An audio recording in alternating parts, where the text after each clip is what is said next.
안녕하세요. 세로이입니다. 12월 2일 수요일 SK바이오팜의 주린이 분들과 함께 주가의 위치와 기업 내용을 함께 들여다보도록 하겠습니다.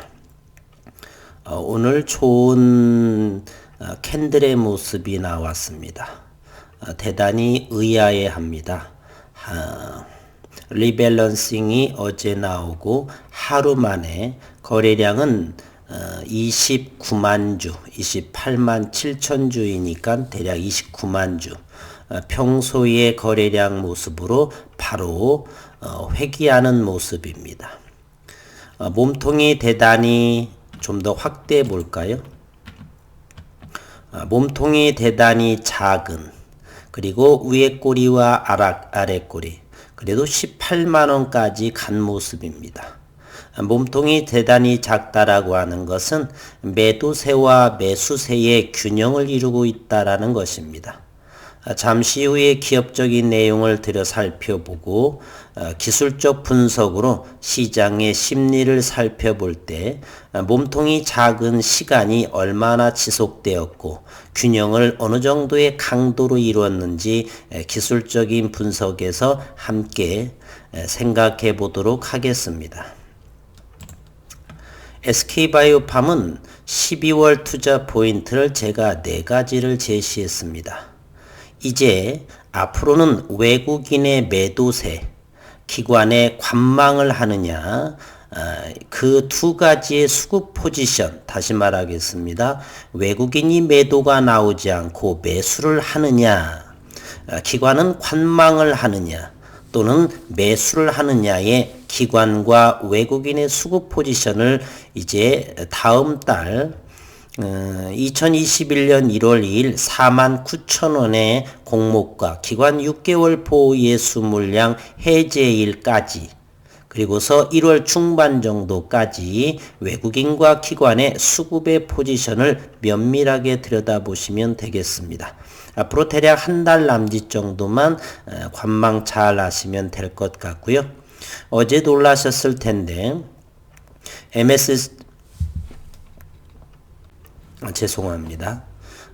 MSC의 지수 편입 거래의 시작인 리밸런싱 재분배의 시작이 시작됐죠.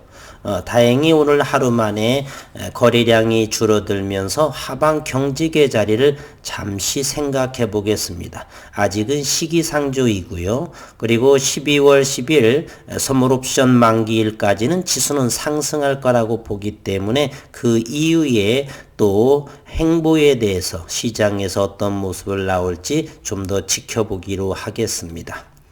그리고 SK바이오사이언스가 이르면 내년 상반기 유가증권 시장에 상장을 한다. 이후 27일 11월입니다. 며칠 전이죠. 판교 본사에서 이사회를 열고 코스피 상장 추진을 결의했다. 그리고 오늘 SK바이오팜은 SK바이오팜의 미국 학회에서 뇌전증 신약 연구 발표 결과를 앞두고 있습니다. SK바이오팜은 미국 법인 SK라이프사이언스는 세계 최대 뇌전증 학회에서 뇌전증 신약 세노반메이트의 최신 연구 결과를 공유합니다.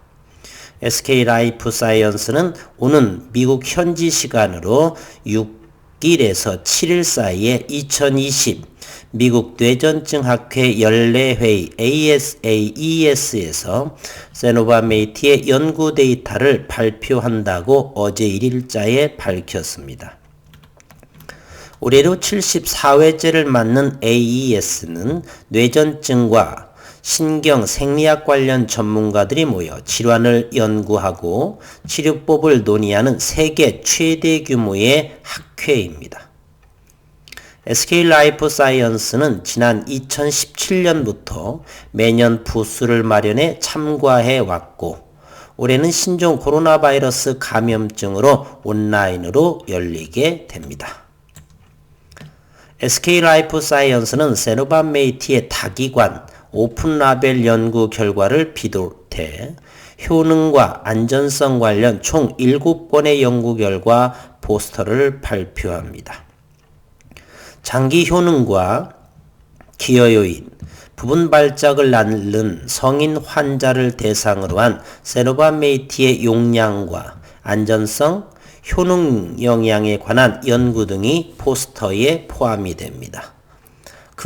극소 발작을 앓는 환자들이 참여한 무작위 위약 대조 방식의 시험에서 얻은 세노바메이트의 혈장 농도 분석 결과도 공개된다고 합니다. SK 라이프 사이언스는 연구 데이터를 공개해서 세노바메이트의 효능과 안전성을 입증할 계획이고, 세노바메이트는 중추신경계 난치성 질환 치료제로입니다. 임상시험에서 발작 빈도 감소율과 발작 완전 소실률에서 통계적 유의성을 인정받아온 세노바메이트이죠. SK바이오팜은 2018년 11월 미국 식품의약국에 신약 판매 허가를 신청해서 1년 만에 시판 승인을 받습니다.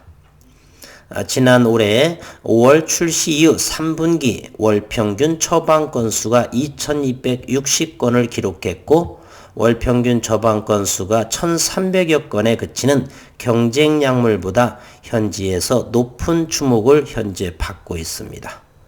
SK바이오팜은 또한 유럽의약청의 시판 허가 심사를 받고 있으며, 일본과 중국, 한국에서 3상 승인을 받으며 출시 국가를 현재 확대하고 있는 중입니다. 세노바메이트는 2021년 봄부터 좋은 흐름을 저는 생각하고 있습니다. 다만 기관의 보유예수 물량 49,000원짜리 있죠. 그거에 대한 신경을 조금 쓰입니다. 또다시 전처럼 10%가 하락할지, 아니면 있는 듯 없는 듯 보유하면서 기관들이 지속 끌고 갈지 아직은 모르는 상황이기 때문에 작금의 기관의 행태를 봐서는 일부 많은 물량이 출회될 것으로 생각이 되기 때문입니다. 수급이 받는 사람이 없고 현재 외국인도 4%를 보유하고 있기 때문에 그 물량을 외국인이 잘 받아주면 주가에는 영향이 없겠지만, 외국인이 관망한 상태로 기관 물량이 혹시라도 출회가 된다라고 한다면 매수 수급이 없는 상황에서 SK바이오팜의 주가는 하락하려지도 16만원대까지도 열려둘 수 있고, 또 그 밑으로 내려갈 수도 있기 때문에 아직 아무것도 모르는 상황에 조심스러운 상황입니다. 현재는 어쨌건 긍정적인, 며칠 안 남았네요. 12월 6일에서 7일 이틀간을 열리기 때문에 오늘이 12월 2일이죠. 앞으로 4일, 5일 정도 남았는데, 그리고 12월 10일 선물 옵션 만기 때까지는 긍정적이지만 그 이후에는 어찌 될지 모르기 때문에 좋은 연구 결과를 발표해서 20만원대 좀 있었으면 제발 바라는 마음입니다. 그곳에서 주가가 조정을 받더라도 18만원 정도, 17만원 정도까지는 충분히 하방 경직이 나올 수 있기 때문에 좀 더 아쉬운 연구 결과이지 않나. 어쨌든 주가가 이 결과 발표로 인해서 큰 상승이 나왔으면 하는 바람입니다. 기술적으로 보게 되면 오늘 프로그램 매매를 보게 되면은요, 1400주의 매도세로 프로그램이 나왔고, 수급 상황을 한번 들여다보면 외국인은 6,000주 정도 다시 사들였죠. 기관 투자가는 여전히 매도세와 관망으로 일관하고 있습니다.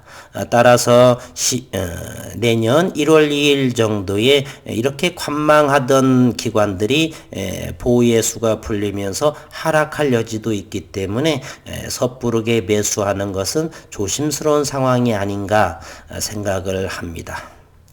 그리고 현재 외국인은 4%의 보유율을 하고 있죠. 4.2% 330만 주를 보유하고 있습니다.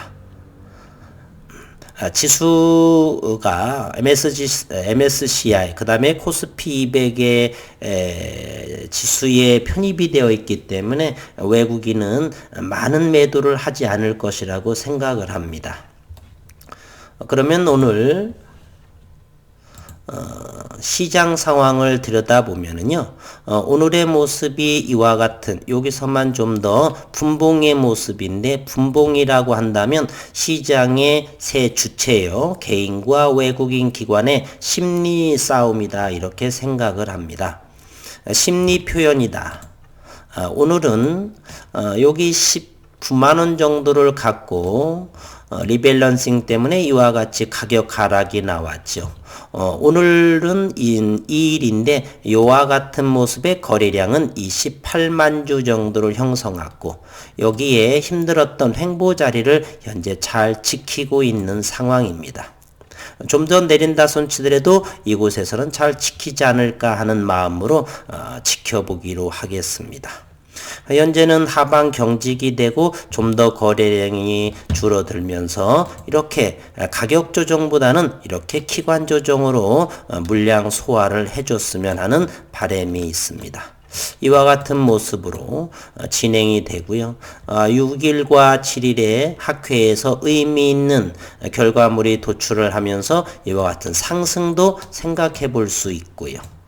따라서 시장을 좀 더 이제는 리밸런싱이 지나고 나서 조금 더 편안한 상태로 1월 달을 맞이하는 것도 나쁘지 않다 이렇게 생각이 됩니다.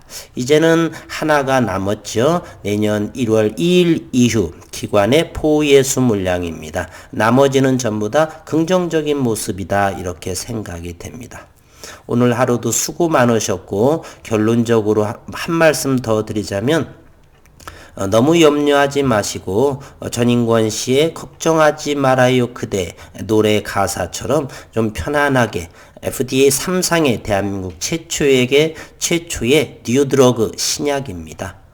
따라서 2021년 큰 상승이 있기 때문에 조금 더 하락을 한다 손치더라도 염려 마시고 편안하게 관망하시거나 저점마다 조금씩 담아 보시는 것도 저는 추가 매수는 분명히 1월 중반 정도 이후 시장 상황을 봐서 좀 더 높더라도 안정적인 자리에서 들어가는 것이 옳지 않나 그런 생각을 해봅니다.